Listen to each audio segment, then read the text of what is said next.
The phone rang at 7:43 in the morning. I knew it was him before I even answered. There's something about the way violence announces itself. A heaviness in the air. A chill that runs down your spine like ice water.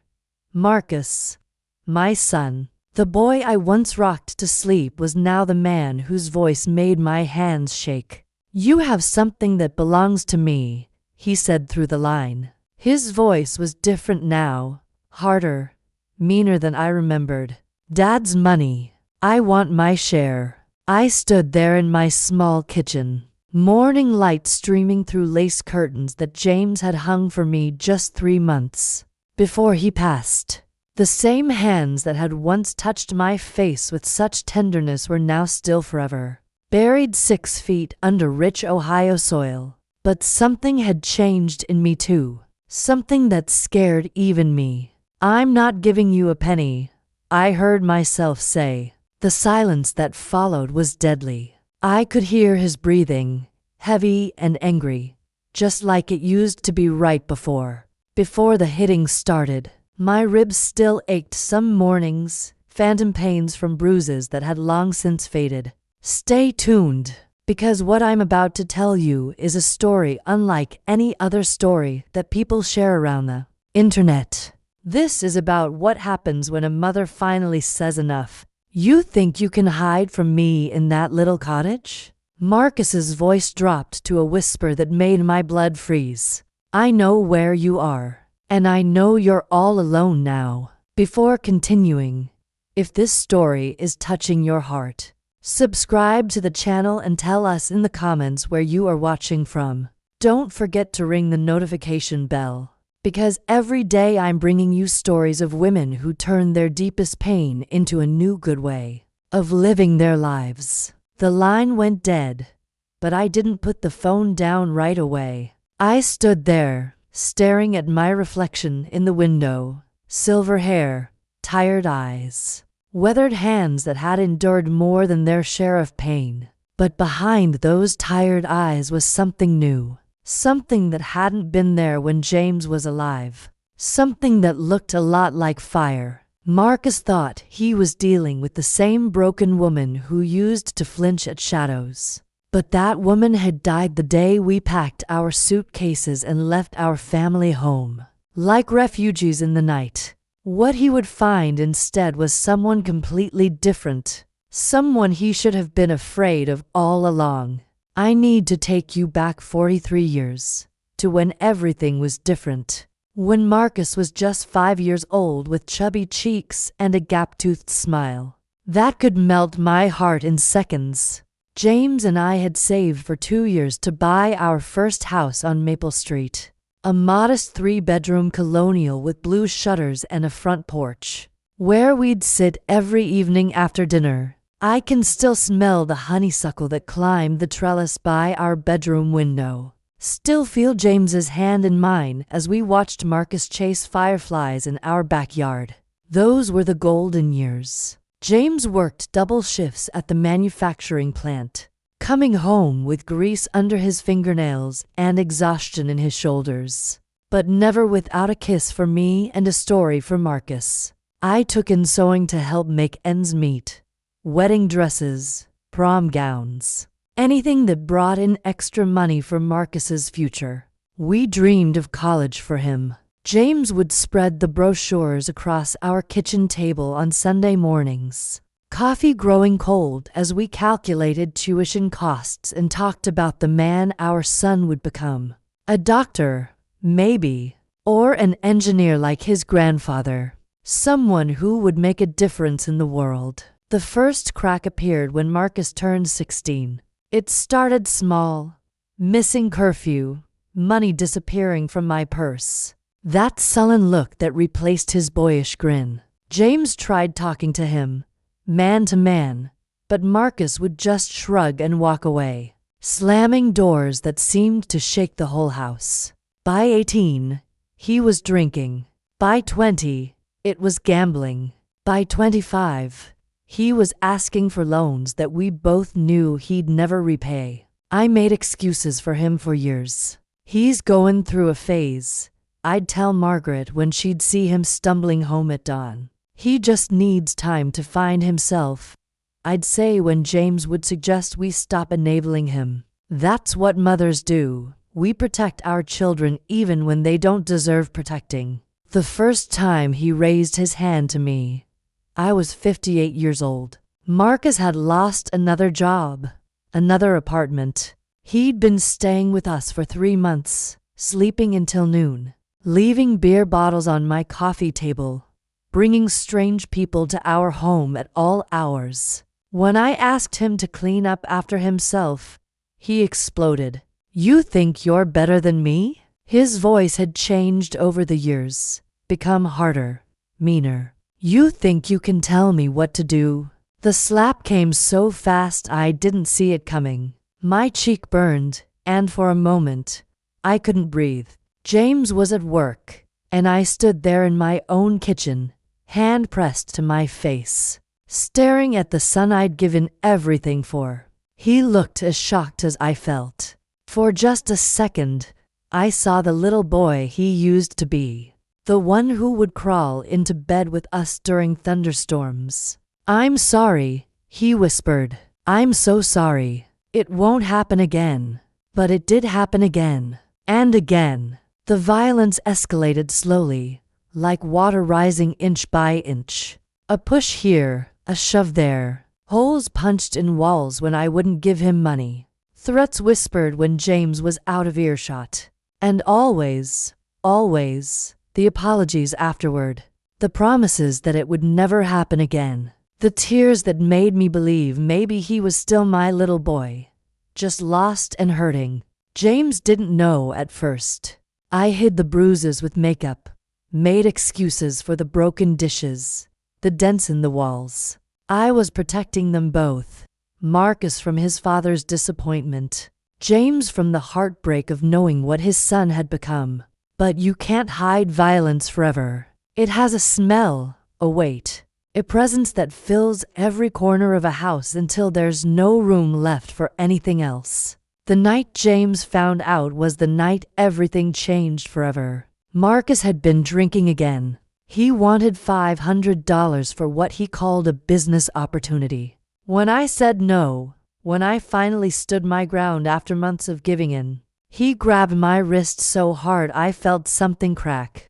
I cried out before I could stop myself. James appeared in the doorway like an avenging angel, 62 years old but moving faster than I'd seen him move in years. He put himself between Marcus and me, his weathered hands steady despite his age. "Get away from your mother." His voice was quiet, deadly quiet.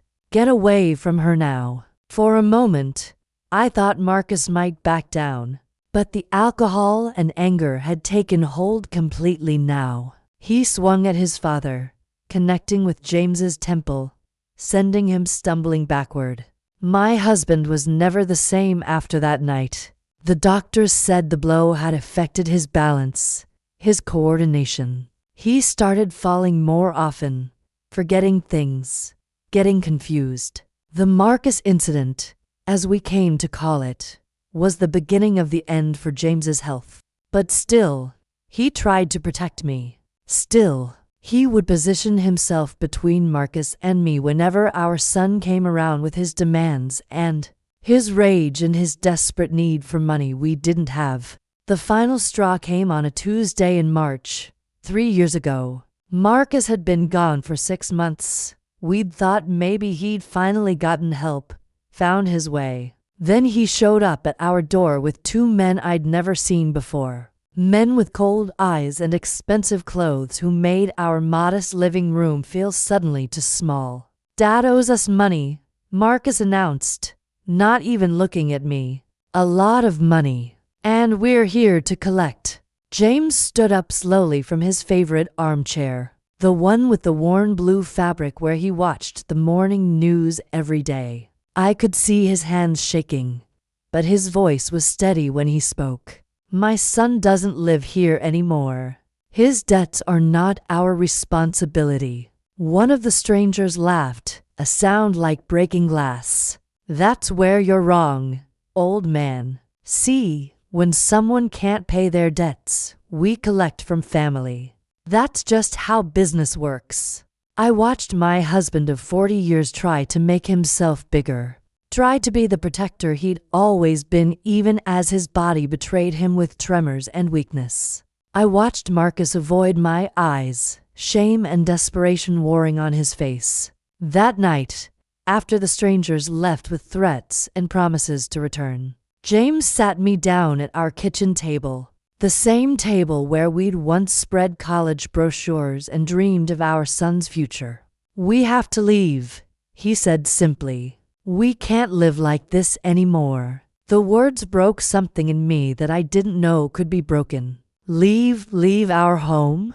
Leave the place where we'd built our life, raised our child, planned to grow old together. But looking at the fear in James's eyes, the way his hands still shook hours after the confrontation, I knew he was right. We packed like refugees in our own home. 40 years of marriage, of memories, of dreams reduced to suitcases and boxes. I took my grandmother's china, James's father's tools, the photo albums that documented a life that suddenly felt like it had belonged to someone else. We left on a Thursday morning while Marcus was passed out somewhere else, probably not even knowing we were gone. James never got over having to leave that house, never forgave himself for not being strong enough to fight for it, to fight for us. The guilt ate at him like a cancer, and when his heart finally gave out 8 months ago, I knew it wasn't just age that killed him. It was heartbreak. It was the weight of 43 years of love and sacrifice thrown back in our faces by the child we'd given everything for. Now Marcus wanted his inheritance, wanted his share of the money James had left specifically to protect me from the son who had destroyed our family. But he had no idea who he was dealing with now. The woman who had left that house in fear was not the same woman who had answered the phone this morning. Time had a way of changing people, and sometimes those changes came with teeth. 3 days after that phone call, Marcus showed up at my door. I was tending to the roses James had planted for me when I heard the familiar rumble of his pickup truck, the same rust-colored Ford he'd driven for 15 years. The one with the dented tailgate and the broken muffler that announced his arrival. From 3 blocks away, my hands stilled on the pruning shears. Through the lace curtains, I watched him climb out of the truck with that same swagger he'd carried since he was 17. Shoulders back, chin up, like he owned the world and everyone in it owed him something. But there was something different about him now. Something desperate in the way his eyes darted around the neighborhood. Something hollow in his cheeks that spoke of missed meals and sleepless nights. The expensive clothes were gone, replaced by wrinkled jeans and a stained t-shirt that hung loose on his frame. The gambling debts must be worse than I'd thought. I opened the door before he could knock, meeting his gaze through the screen door that suddenly felt like the thinnest barrier in the world. Well, he said, his voice carrying that edge I remembered too well. "Look who's living the good life while her son struggles to survive. What do you want, Marcus?" His smile was cold, calculating. "I think you know exactly what I want.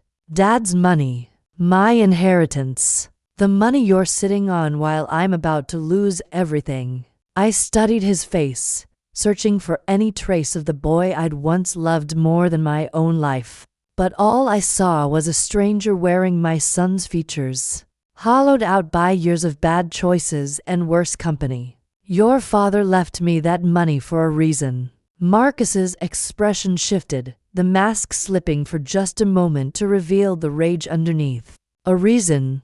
The reason is that you turned him against me. You poisoned him against his own son." I felt something cold settle in my chest. The same feeling I'd had the night we'd packed our suitcases and fled like criminals from our own home. "You poisoned yourself against us the first time you raised your hand to me.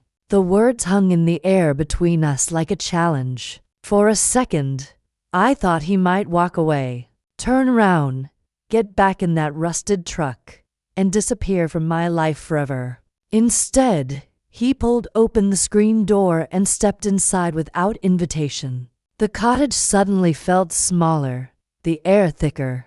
He moved through my living room like he owned it, picking up framed photos, examining James's favorite coffee mug that still sat on the side table, where he'd left it that final morning. "Nice place," Marcus said, his tone mocking. "Real cozy. Must be expensive, living here all alone. Good thing you've got Dad's money to pay for it all. I want you to leave." He turned to face me, and for the first time in 3 years, I saw him up close. Really saw him. The boy who'd once built blanket forts and collected baseball cards was gone completely now, replaced by this hollow-eyed stranger with violence written in every line of his body. I'm not leaving without what's mine. Before we continue, make sure to like this video and subscribe. With your support, we can keep bringing more stories from powerful women that touch the heart of all of us. That's when I heard the soft knock on my back door, 3 gentle taps that I recognized immediately. Margaret from next door, probably coming to borrow sugar or share neighborhood gossip like she did every Tuesday morning. Marcus heard it too, his head snapping toward the sound like a predator sensing prey. "Don't answer it," he said quietly. "Whoever it is can come back later."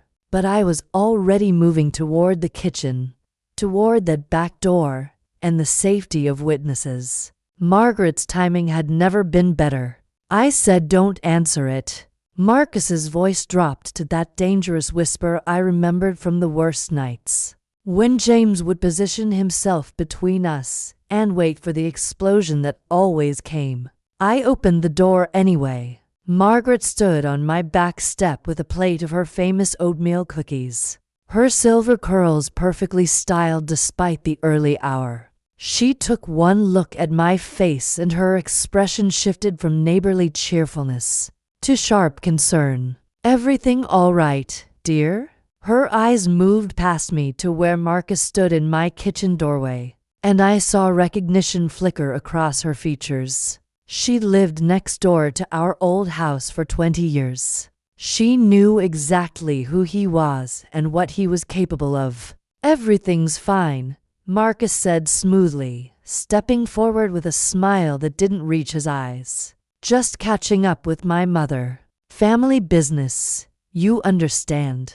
But Margaret wasn't fooled. At 72, she'd seen enough of life to recognize danger when it stood in front of her. Her grip tightened on the plate of cookies, her sharp blue eyes moving between Marcus and me. "Well," she said slowly, "I was just telling Mrs. Patterson across the street how nice it is to see family visiting. She's got such good eyesight, always notices when people come and go, keeps track of everything that one does." The message was clear. Marcus had been seen, his presence noted by the neighborhood watch network that functioned better than any security system. Marcus's jaw tightened, but he kept that false smile plastered on his face. "That's nice. Always good to have neighbors who pay attention." After Margaret left, promising to check on me later that afternoon, Marcus's facade crumbled completely. "You think that old lady is going to protect you?" His voice was rising now, the careful control slipping away. "You think anyone gives a damn about what happens to you?" But something strange was happening. Instead of the familiar fear that had controlled me for so many years, I felt something else rising in my chest, something that felt like steel wrapped in silk, unbreakable but flexible enough to bend without breaking. "I know exactly what you think of me, Marcus. I know you see an old woman living alone, easy to intimidate, easy to control. But you're wrong about one thing." He stepped closer, close enough that I could smell the stale alcohol on his breath, see the bloodshot veins in his eyes. What's that? Your father didn't just leave me money to spite you. He left me something else. Something that's going to make you very, very sorry you came here today. I walked to the kitchen drawer where James had told me to keep it. My hands steady despite the adrenaline coursing through my veins. The small digital recorder was exactly where he'd hidden it 8 months ago, when he was still lucid enough to plan, still strong enough to protect me even after death. Marcus watched as I set it on the counter between us, confusion replacing rage on his face. What is that? I pressed play. James's voice filled the kitchen, weak but determined, speaking words he'd recorded during his final weeks of life. If you're hearing this, it means my son has come for the money I left to protect my wife. I want it on record that Marcus has been physically and emotionally abusive to both of us for years. I want it documented that we were forced to leave our home because of his violence and the dangerous people he brought into our lives. I want everyone to know that any money he might claim as inheritance was earned through 43 years of marriage, built on love and sacrifice that he chose to destroy with his own hands. The recording continued for another 5 minutes, James's voice growing stronger as he detailed specific incidents, dates, witnesses. The night Marcus had hit me so hard I'd seen stars. The afternoon he'd threatened his father with a baseball bat over to $100. The evening those strangers had come to our house with their cold eyes and expensive suits, demanding payment for his gambling debts. By the time it ended, Marcus was pale as winter snow. You recorded us? His voice was barely a whisper. Your father was smarter than you ever gave him credit for. He knew you'd come for this money eventually. He knew you'd try to intimidate me into giving it to you. So he made sure I'd have protection. But there was more. I walked to the small desk where James had handled our finances and pulled out a manila folder that I'd been too afraid to open until now. Inside were bank statements, phone records, photographs that James had somehow managed to take without my knowledge. Evidence of every bruise, every broken dish, every hole punched in our walls during Marcus's rages. Documentation of the money we'd given him over the years, the loans that were never repaid, the items that had mysteriously disappeared from our home whenever he visited.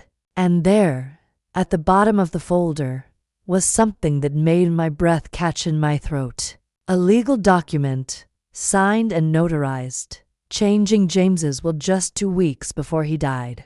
The original version had left Marcus a small inheritance. Not much, but something. This new version left him nothing. Absolutely nothing. But more than that, it established a trust that would use the money to help other families dealing with elder abuse. James hadn't just cut Marcus out of his inheritance.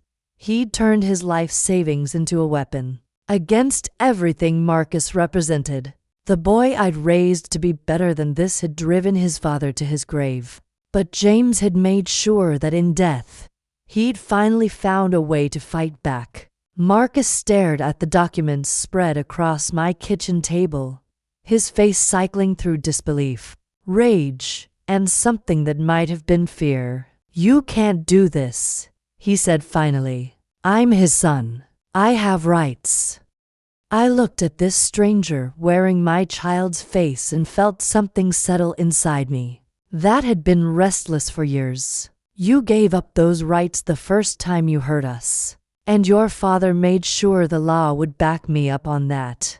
The transformation was complete now. The woman who had once cowered in her own kitchen was gone forever, replaced by someone who would never again let fear make her decisions for her. Marcus could threaten all he wanted, but James had given me something more powerful than fear. He'd given me justice, and I was finally ready to use it. For a long moment, Marcus just stared at the documents spread across my kitchen table. His face had gone through every shade of pale I'd ever seen. from the chalky white of fresh snow to the gray green of a storm about to break. Then he exploded. The coffee mug, James's favorite, the one that read World's Greatest Dad that Marcus had given him for Father's Day 20 years ago, went flying across the room, shattering against the wall in a spray of ceramic and bitter coffee. "You think you're so smart, don't you?" His voice was low, dangerous, the same tone he'd used right before the worst beatings. "You think you can hide behind some dead man's papers and keep what's rightfully mine." I stood my ground, even as every instinct screamed at me to run, to hide, to make myself small and invisible like I'd done for so many years. But that woman was gone. She died the night we'd packed our lives into suitcases and driven away from everything we'd built together. Your father was very much alive when he made these decisions, very much aware of what you'd become. Marcus swept the documents off the table with one violent motion, sending them scattering across my kitchen floor like falling leaves. His fists were clenched at his sides, and I could see the familiar red creeping up his neck, the warning sign that had once sent me running to lock myself in the bathroom. But I didn't run this time. "You turned him against me." Marcus's voice cracked like a whip in the small space. "Poisoned his mind with your lies, made him think I was some kind of monster. I didn't need to turn him against you. You did that all by yourself the first time you put your hands on us." The silence that followed was electric, charged with 30 years of rage and resentment and pain that had never been properly dealt with. I could hear my own heartbeat thundering in my ears, could feel the familiar tremor in my hands that always came before his explosions. But underneath the fear was something else now, something that felt like bedrock, unshakable and permanent. "You want to know what your father really thought of you?" I reached down and picked up one of the scattered photographs, the one James had taken of my bruised face after Marcus had slammed me into the bathroom door. "Your father took this picture while you were passed out drunk on our couch, probably planning what he was going to say to the police if I ever got the courage to press charges." Marcus stared at the photograph, his expression shifting from rage to something that might have been recognition or shame. It was hard to tell with him anymore. "He never said anything," Marcus whispered. What was he supposed to say? That his son had become everything he'd raised him not to be? That the boy he'd worked double shifts to put through school had turned into the kind of man who hits elderly people for money? I moved closer, close enough to see the broken capillaries in his eyes, the way his hands shook slightly when he thought I wasn't looking, close enough to smell the desperation that clung to him like cologne. "You know what the saddest part is? Your father never stopped loving you, even after everything you did to us, even when we had to run from our own home like criminals. He still hoped you'd find your way back to the boy you used to be." Something flickered across Marcus's face. Pain, maybe, or regret. But it was gone so quickly I might have imagined it. That's when he grabbed my wrist.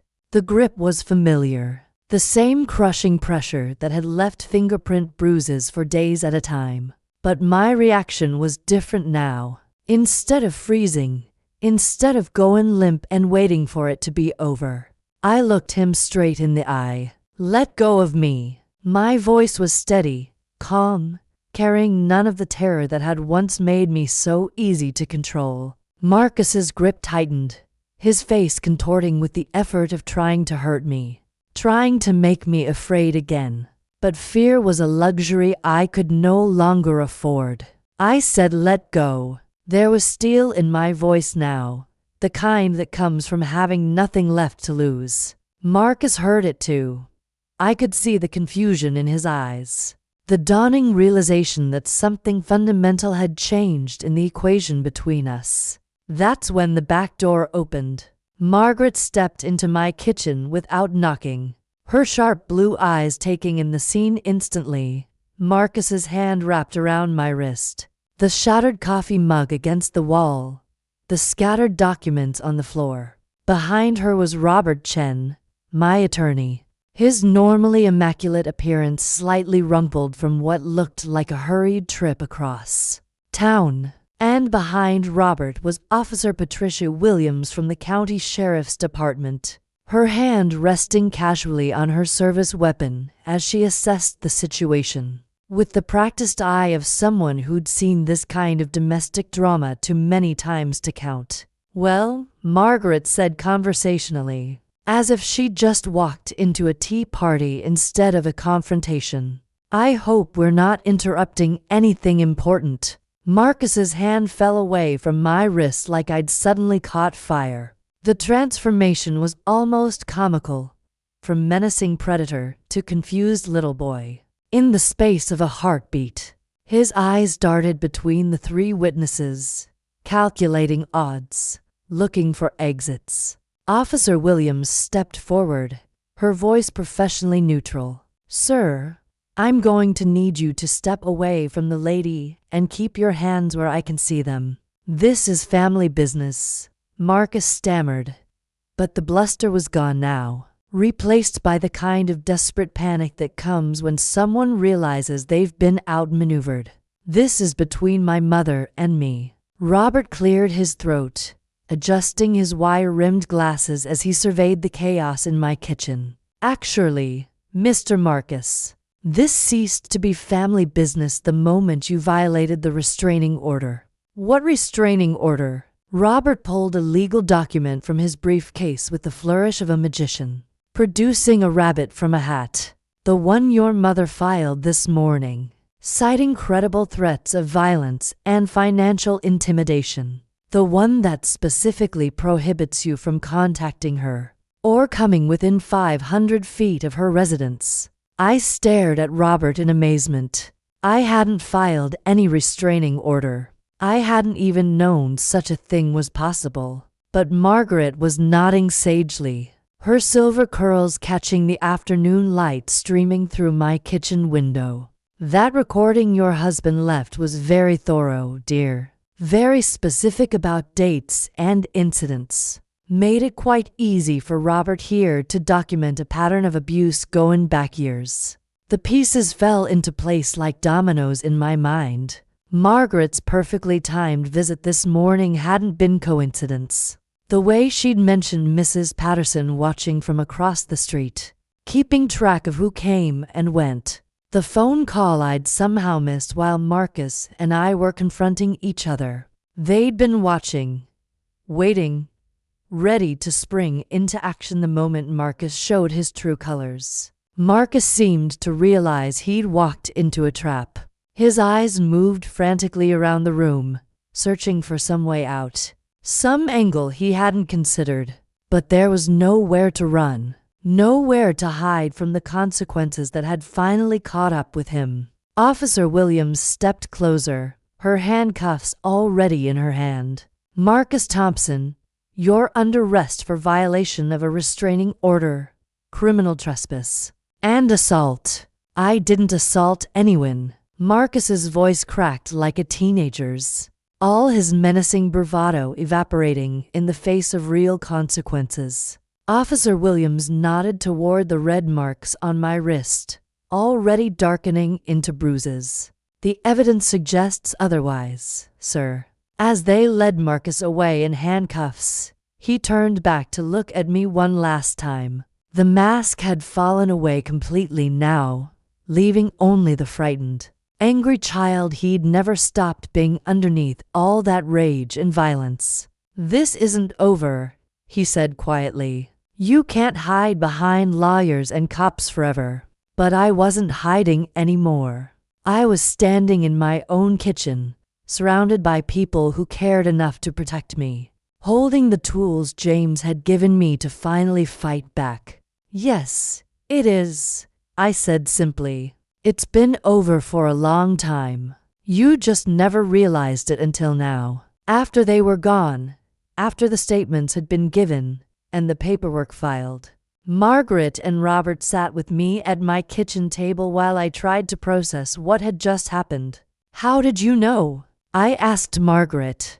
She smiled, patting my hand with her weathered fingers. "Honey, I've lived next door to domestic violence before. I know the signs. And when I saw that boy's truck in your driveway this morning, I called Robert right away." Robert nodded, organizing the scattered documents into neat piles. "Your husband was very thorough in his preparations. He left detailed instructions about what to do if Marcus ever showed up demanding money. The restraining order was already drafted. I just had to file it and wait for him to violate it.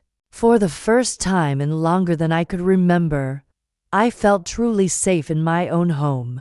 Not because Marcus was gone, though that helped, but because I finally understood that I had the power to protect myself. James had given me more than money when he died. He'd given me the tools to reclaim my life, to stand up for myself, to refuse to be a victim ever again.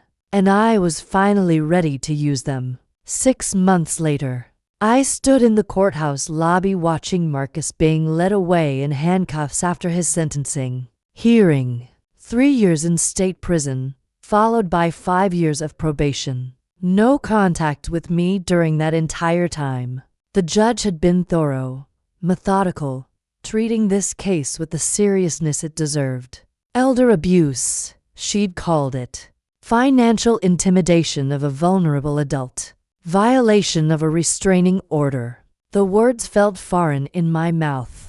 Clinical terms for something that had simply been my life for so long I'd forgotten what normal felt like. Robert Chen stood beside me, organizing his papers with the same meticulous care he'd shown throughout this entire process. "Your husband would be proud," he said quietly. "He'd be very proud of how you handled yourself in there." I thought about James, about the way he looked at me that final morning before the heart attack took him away forever. There had been worry in his eyes, concern about what would happen to me after he was gone. But there had been something else too, a quiet confidence that somehow I'd find my way. He'd been right to believe in me, even when I didn't believe in myself. Margaret appeared at my elbow, her silver curls perfectly styled despite the humid courthouse air. "Well," she said with satisfaction, "that's that taken care of.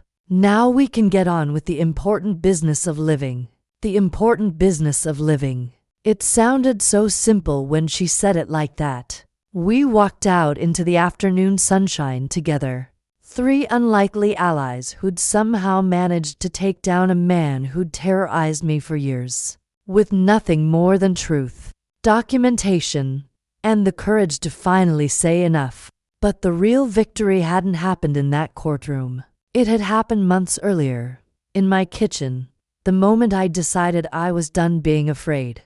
Over the past 6 months, I'd done things I never thought possible for a woman my age. I'd testified in court, looking Marcus straight in the eye as I described the years of abuse.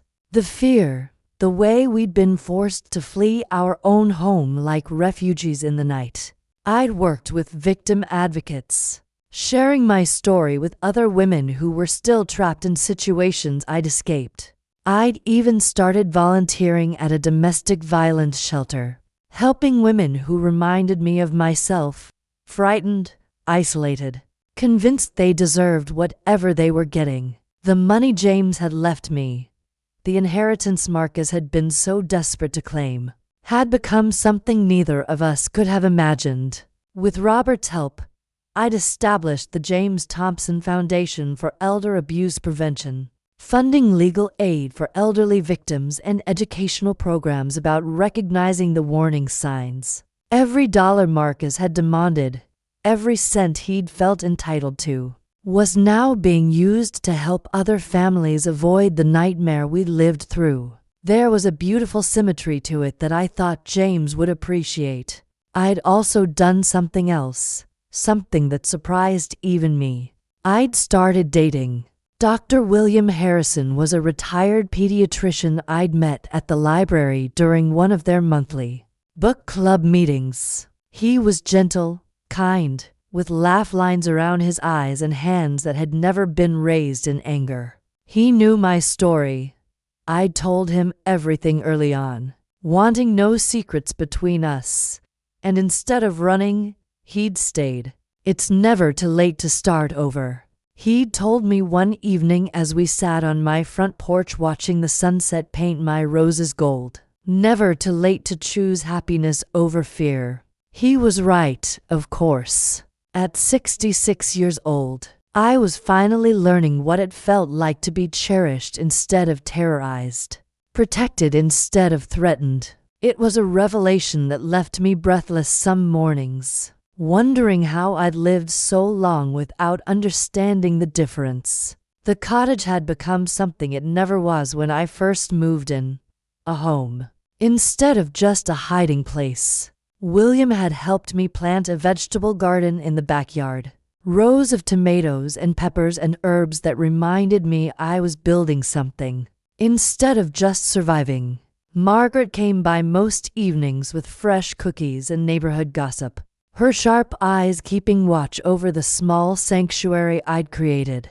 I'd also reconnected with old friends, people I'd lost touch with during the years when leaving the house felt too dangerous, when having visitors might provoke one of Marcus's rages. They welcomed me back with open arms, as if I'd simply been away on a long vacation instead of imprisoned in my own life. But the most important thing I'd learned was something I'd never expected. Forgiveness wasn't the same as forgetting, and healing didn't require pretending the past hadn't happened. I would never forget the bruises, the terror, the way I'd flinched every time I heard a car door slam in my driveway. Those scars were part of me now, woven into the fabric of who I'd become. But they didn't define me anymore. They were simply proof that I'd survived something most people couldn't imagine, evidence of a strength I'd never known I possessed. As for Marcus, I'd stopped hoping he would change. Prison might teach him something about consequences, but it wouldn't make him into the son I'd once dreamed he could be. That boy had died years ago, killed by choices and chances that had nothing to do with me. I mourned him sometimes. The child who'd built blanket forts and collected baseball cards and believed his mother hung the moon. But I'd made peace with the fact that grieving someone who was still alive was one of the cruelest forms of loss. The sun was setting as I pulled into my driveway that evening, painting the sky in shades of rose and gold that reminded me of hope. William's car was already there. He'd promised to cook dinner while I was at the courthouse. His way of making sure I didn't come home to an empty house on such an emotionally charged day. I sat in my car for a moment, looking at the cottage that had become my sanctuary. The roses James had planted were blooming magnificently, filling the air with their sweet perfume. Through the lace curtains, I could see William moving around in the kitchen, probably humming to himself the way he did when he was concentrating. This was what freedom looked like, not the absence of problems, but the presence of choice, the ability to decide who could enter my life and who had to stay outside the walls I'd built to protect what mattered most. As I walked up the path to my front door, I whispered a quiet thank you to the man who loved me enough to give me the tools to save myself. If this story moved you, click on the next video that's appearing on the screen now. I'm sure you'll be surprised by this new emotional and heartbreaking story I have right here to tell you.